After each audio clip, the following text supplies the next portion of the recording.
All right, from East Africa now, let's take a short trip to the southern part of the continent, and we'll be joining our SA correspondent, Tebogo Makoto, who will let us know what's going on in that region as well. Thank you, Tebogo, for being here.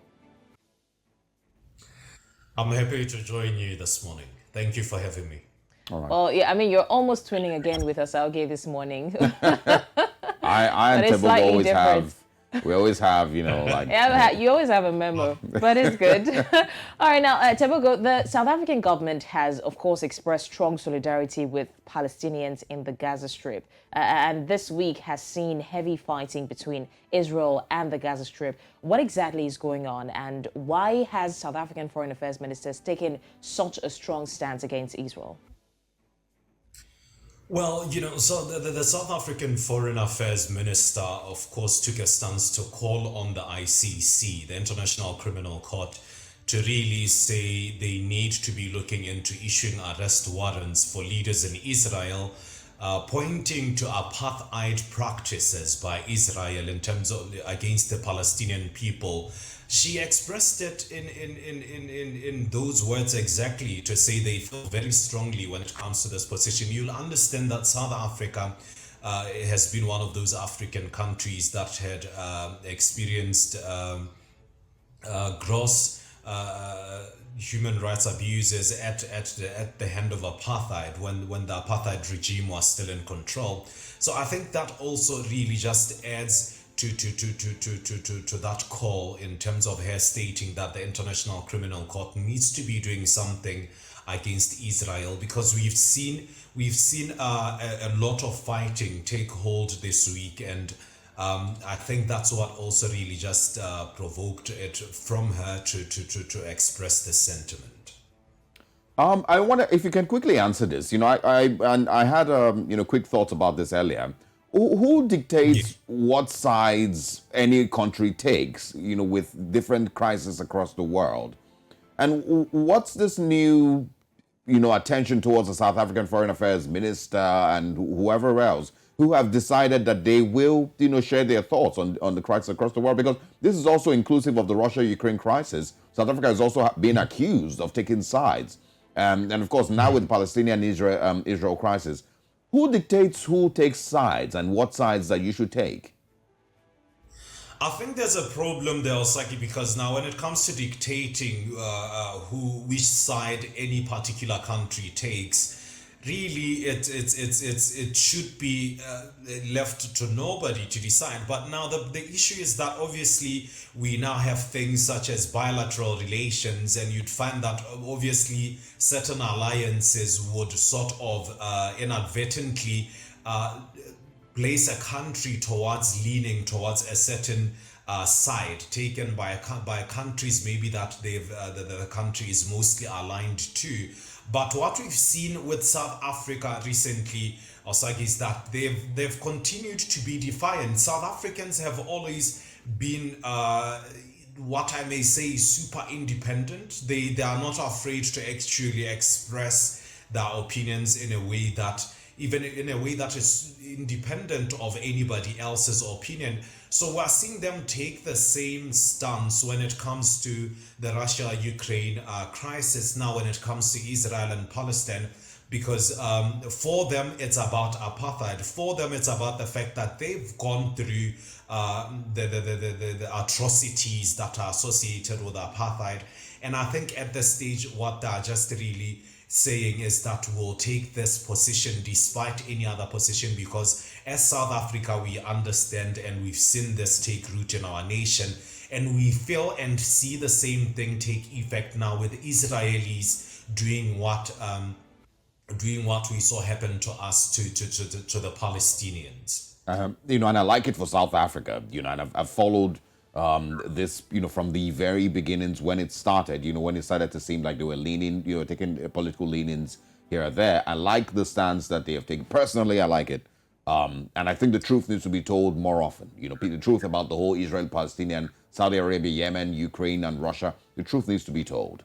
But let's move away from South Africa, and its foreign affairs minister, to Botswana, where its foreign affairs minister, who has called on has called on the European Union to lift sanctions against Zimbabwe, expressing that the SADC feels very strongly about this position. Now, also take us through this development.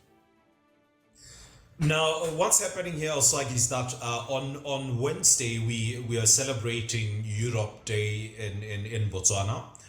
It's celebrated on the 9th of May by the European Union. Now, at this particular event, the Foreign Minister, Dr. Lemogang Kwape of Botswana, of course, really towards the end of his speech, emphasized that Botswana, including SADC, feel very strongly in terms of a position to the European Union need to be lifted. He was citing the fact that these sanctions at this particular point in time are disturbing what President Mnangagwa's administration is trying to achieve in terms of really coming up with new economic reforms that are meant to lift the Zimbabwean nation out of the catastrophic economic failures that we've seen the Southern African nation go through in recent years. Also in Mugabe's administration, we of course understand as Africa that Zimbabwe has faced a lot of crippling sanctions that actually left the nation in a dire situation when it comes to their economy. Now, Lemogang Kwape advanced that as a reason, of course, for SADC and essentially Botswana calling for the lifting of sanctions, to say if the sanctions are lifted, they will allow President Mnangagwa's administration to actually improve Zimbabwe's economy and hence improve the economic standing of the entire region, because he's citing that sanctions on Zimbabwe are essentially sanctions on SADC, because these are countries that are aligned, and of course if Zimbabwe is affected, that means that people now start migrating from Zimbabwe into Botswana as well, because he cited a security risk associated with Zimbabwe's instability. So that's how he put it. Okay, and finally, Tebogo, let's talk about Reconnaissance Energy Africa. Now, we understand that they have been trying to bulk up their geological insight, and they've also tried to explore the oil and gas in the Okavango region. Can you tell us about that? Well, I've been following this story as it developed because it started maybe around, I think around 2018, if I'm not mistaken. So at this stage, as journalists this side, in terms of Botswana, we've reached out to journalists in Namibia to really try to understand what's happening. You'll understand that when it comes to the Okavango region, everybody's eyes, even globally, people are looking, because this is a heritage site. It's very sensitive, and what has happened is that activists from across the world raised the alarm to say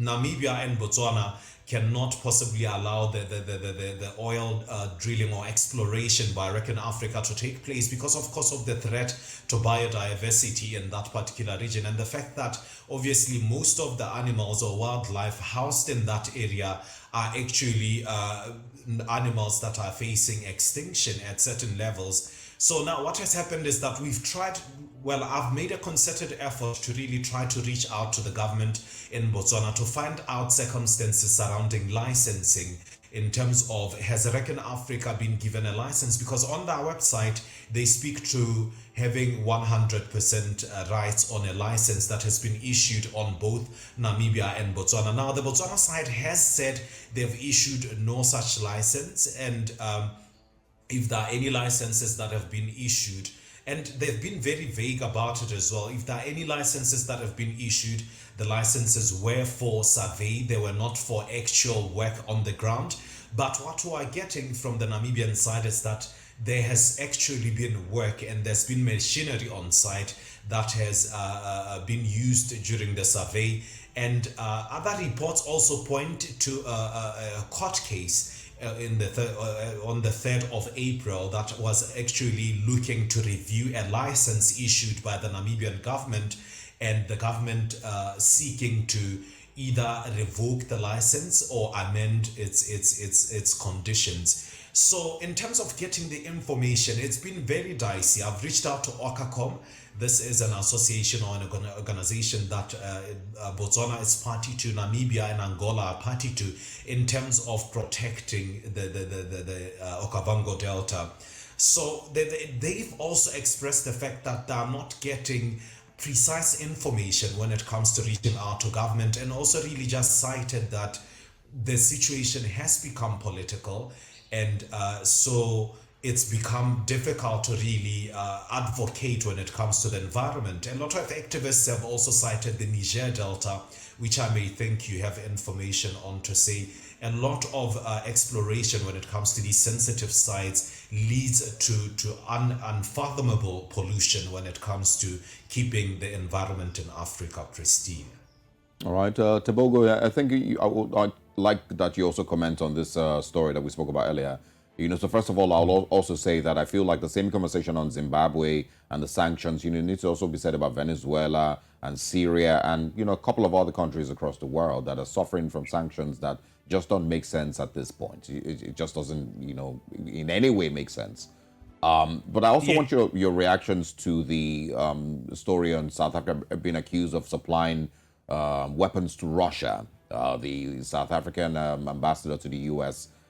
Did make statements, I believe, yesterday. And of course, South African government has responded saying they have no idea what he might be talking about. So quickly respond to that, and how much, this might be an issue or non-issue for South Africa, for Ramaphosa.